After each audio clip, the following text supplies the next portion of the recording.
Language has power. It can persuade and inspire and help us get ahead, but at the same time, it can really work against us. It can close doors, cause a whole bunch of miscommunications, and even hurt the way that we think about ourselves. So today I wanted to talk about how a few magic words or small shifts in language can really help us become better communicators and move closer towards the life that we want. And a lot of them are actually beautifully captured in a book I recently listened to called Magic Words by Jonah Berger. It's a great read. I'll link it for you below, but for now, let's dive in. 1. Turn actions into identities. So there was this nursery classroom in California where researchers tried something interesting. They asked one group of preschoolers to help clean up, and then they asked the other group to be helpers and clean up. But that tiny little shift in wording made a huge difference, from a verb to help to a noun, a helper. The group of kids that were asked to be helpers actually helped significantly more, and they were more likely to help again later. Why? Because the verb help is just an action. You do it once and move on. But the noun helper is an identity. It describes who you are, and identities are powerful. Because when you feel like it's part of who you are, you don't feel like you have to force it. You just act in alignment with it. It also works so well in how we connect with other people. Essentially, if you and someone else aren't seeing eye to eye, instead of saying something like, "Can you be more understanding?" you can try, "You've always been such an understanding person.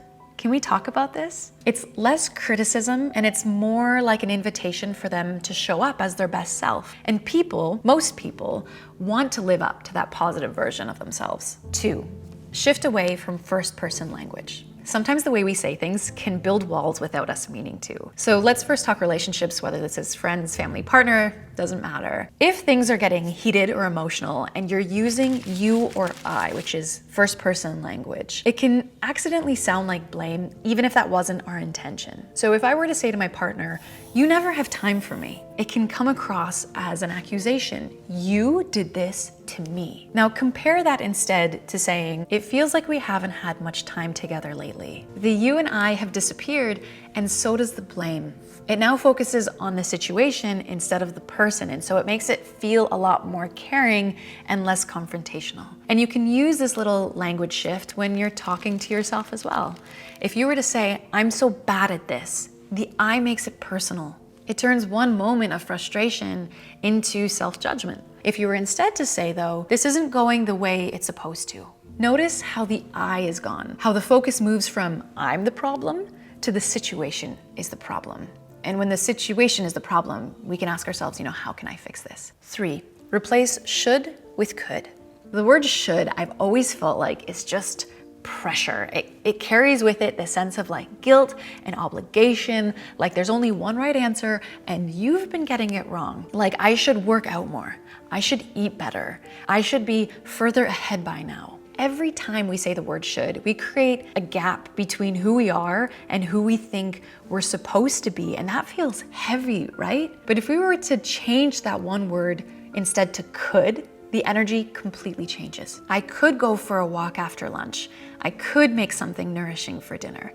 I could spend a few minutes working on my project. It shifts our mindset from guilt to choice, from I have to I get to. And the research backs this up, that using high pressure or controlling language, words like you must, you have to, you should, it makes people push back. It triggers something that psychologists call psychological reactance, which is essentially our brain saying, nope, I don't want to do that, because our freedom feels threatened. And we don't like that. We want self-determination. But now when the same message is phrased in a more open way, you might consider, one option is to, people become far more receptive because you're supporting their autonomy.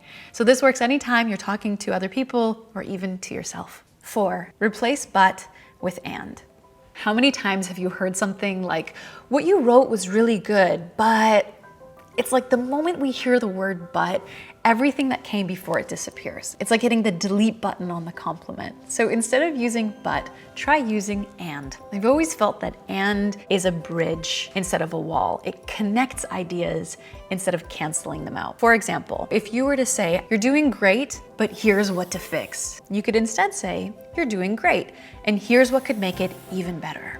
it changes the tone. It goes from being corrective to collaborative. And we can also use that whenever we're talking to ourselves. You know, instead of, I did a lot, but I could have done more, you could try, yeah, I did a lot and I can keep improving. But creates tension and builds connection. 5, add a because. This one might sound small and trivial, but it can actually be really helpful, which is just to add the word because. There's a very well-known psychology experiment where researchers tested what would happen if they approached people who were about to use the photocopier and asked if they could cut ahead. They tried 3 different versions of the same request. In the first version, they gave no reason at all. Excuse me, may I use the copier? About 60% of the people said yes. In the second group, they gave a clear, meaningful reason for why they wanted to budge ahead. Excuse me, may I use the copier because I'm in a rush? Compliance then jumped to about 94%. In the third group, they gave a reason that wasn't even helpful. It was practically just filler, but they still used the word because.